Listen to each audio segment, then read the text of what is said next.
So guys, if your service business or agency is not growing and you're not acquiring customers at the rate you would like, uh, it doesn't necessarily mean that your service is shoddy or that the market doesn't want or doesn't need your service. But it does mean that you do need a solid growth marketing plan in place. So in this video, I'm gonna give like an example of a solid growth marketing plan for maybe how I would grow a service business, any service business, say over the next 12 months. So I'm just gonna give an example of like a little cleaning company that's out in the middle of, let's say, North Carolina somewhere. You're somewhere out in a small town, but you got some bigger towns kind of close by, nearby, where you could get a lot more business. So let's just get into the strategy. Like, how would I recommend like a solid growth marketing plan for such a service business? Now you can apply this not just to the cleaning company. You could be like a bookkeeping service or like a daycare. This could apply for like a tutoring service. It could apply for a real estate agency. Um, all kinds of service businesses. You name the business, you can take this and run with it. So what I would probably look at is, well, we need to have some solid channels that we can reach our ideal buyer, right? So we gotta know who is our ideal customer. So for example, let's say for this kind of business, our ideal buyer is actually two kinds of people. One, we're looking at the busy professional homeowner who gets home at 5, has to go to bed by like 8 p.m. So really got only 3 hours in the evening. Gotta watch some TV and relax. So they're only down to like 2 hours that they can do anything in the evening. And then the next morning, uh, they get up like 6 a.m. and then they gotta be out the door at 7 to be able to make it to work on time. So they literally only got like 2 hours every day that they could clean, that they could provide for themselves the service that we provide. They are busy. 2 hours, that ain't enough time. They gotta cook, they gotta do the laundry, they gotta take out the trash from from the house and put it up. And if it's winter time, they gotta scrape the driveway. They gotta shovel the driveway and clear out everything. Like, they're literally out of time.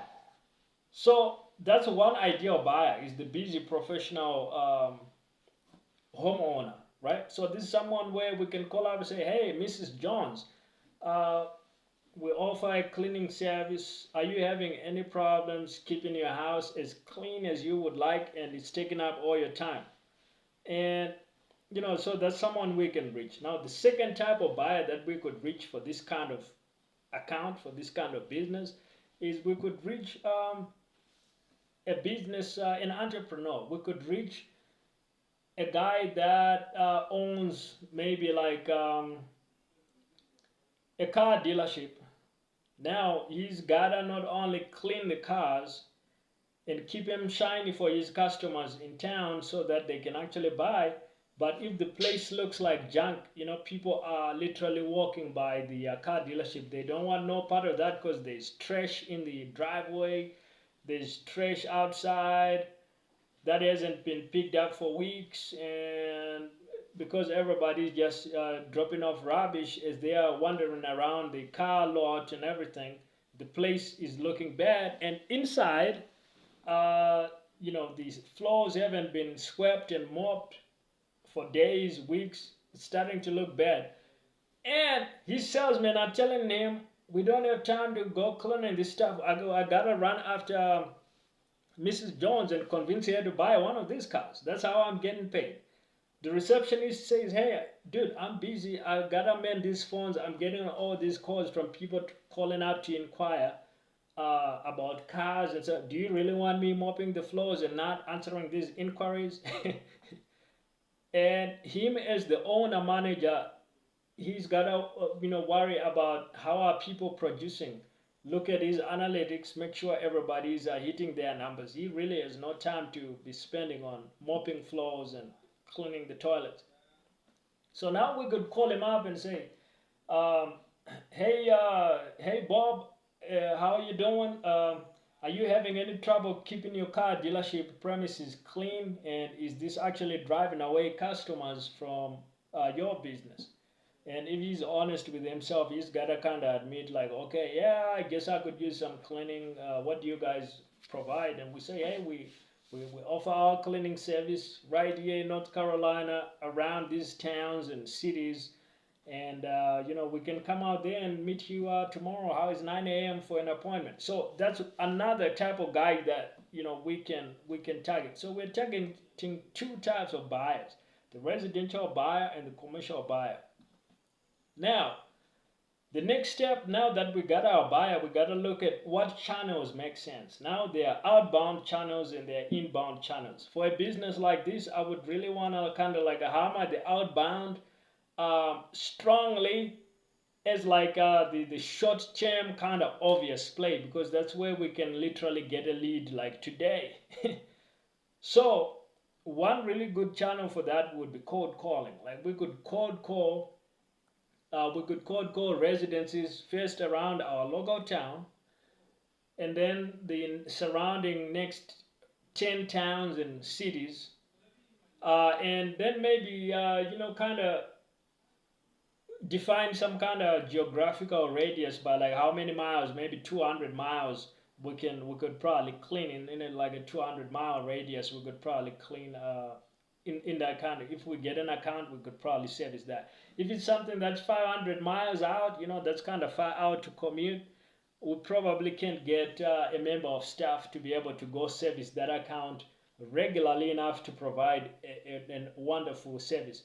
Unless we're in something remote like Alaska, where there might not be, so many businesses that they could get this service from anyway. So they might be willing to contract with us, because in that kind of scenario, it makes sense to have a wider geographic target area. But if it's the kind of thing where there's enough density of businesses like us that could provide that service out there, we're not gonna bother, because the competition is probably better for those guys closer to that. So we could hammer the phones and do cold calling and reach our town, surrounding 10 towns, and then 200-mile radius.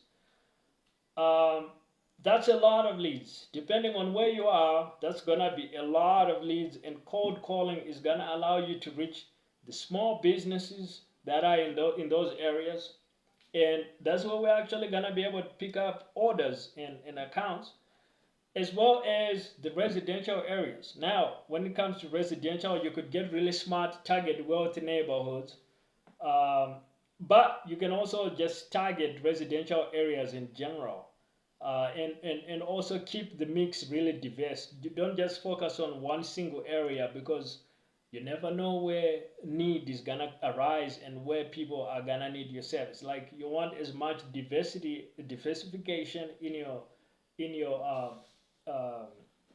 neighborhoods that you are targeting, because you simply never know where you're gonna get somebody that needs what you offer right now.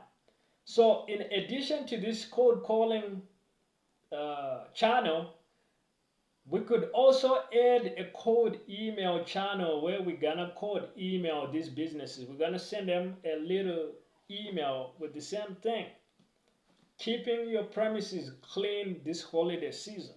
This is very important for the business buyer that we talked about before, because it really helps them with their business objectives. And so we're gonna send a little email and say, hey, this is what we offer. Would you be willing to jump on the phone and kind of talk about how we can help, right? So that's the second channel is gonna be cold email. Now, with cold email, you might want to focus it just on the businesses. It's easier anyhow to get emails for just businesses. It can be a little bit harder getting those emails for consumers, but you can do it. I'm not saying you can't do it. You can actually do it. It just depends on your business and its needs. Like, if you're a tutoring service, you're obviously focused on residential areas, on consumers, not businesses. So you want to be able to find those emails anyway, and send out your cold email campaign. So those would be like kind of like the two core outbound channels I would look at, and I would actually implement and execute. Another great channel we could use now, because we are a local business, is that in our local town we can print something like 5,000 flyers. You know, depending on how big our town is, and if we can actually do that and get away with doing like 5,000 flyers a week or more, then we want to just kind of go everywhere, all around. Make sure our contact information is on there. Our service is listed. We got a nice picture of a home that's freshly cleaned and looking amazing. We got our company name. And, you know, wherever we are going around the town, we want to be handing out our flyers. Crowded places, parks, by the local business areas, close to restaurants. We just kind of want to be handing out flyers. Hey, how are you doing? And we're handing them out. Hey, how are you today? We're just handing out our flyers. And a lot of these people are gonna not be interested, or just take our flyer and throw it away somewhere in their house, or junk it. But for the homeowner who has a real need, they're gonna remember, and that flyer is gonna keep bothering them as it sits on the table. And they are looking at their dirty house, and they are looking at our very reasonable price, and they're saying, all right, let me finally give these guys a call. And now they actually get in touch and give us a call, and now we have an actual chance at closing some accounts from this flyer. So that would be channel number 3. Now, in addition to these outbound channels, I would also be running some kind of inbound channel. So for something like this, going on Instagram and kind of networking with people around our local town and getting a following there, sharing cleaning tips. This is how you keep your house clean. This is how you keep your porch clean. This is how you keep your windows clean. And this is how you keep your business clean. Now we can actually grow an Instagram page. So I would probably grow like an Instagram page, and then I'd be looking to grow some kind of second, inbound channel, which might be either like a Twitter account, because on Twitter we can get a lot of growth really fast, or it'd be a YouTube channel, because on YouTube you have the advantage that whilst growth is slower than on Twitter, every video that you post kind of has a longer shelf life than a tweet, because a tweet disappears after a while. Hardly anybody reads it after a short while. So it would be one of those. You can kind of pick and choose. With the cleaning service in particular, the visual aspect of it would really lend itself well to doing videos, which would be YouTube. Like when you go to do a job, you can just bring your phone along and make sure you're snapping some pictures, and you're also taking video of the place, and you go on camera and say, hey, this is how we are doing a cleaning here in northern North Carolina. You just kind of show some basics about the job, and then you say, for this kind of place, here are my tips for keeping this kind of house clean, and you go on there 5-10 minutes, you give some tips. So between Instagram and Twitter or YouTube, I'd have 2 inbound channels, and that's how we are actually growing this business, with both outbound channels, 3 outbound channels, and 2 inbound channels.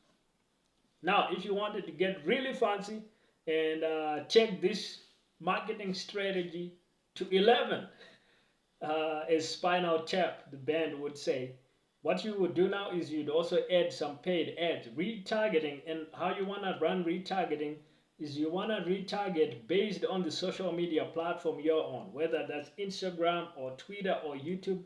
You want to retarget the people that liked your page or subscribed to you or followed you.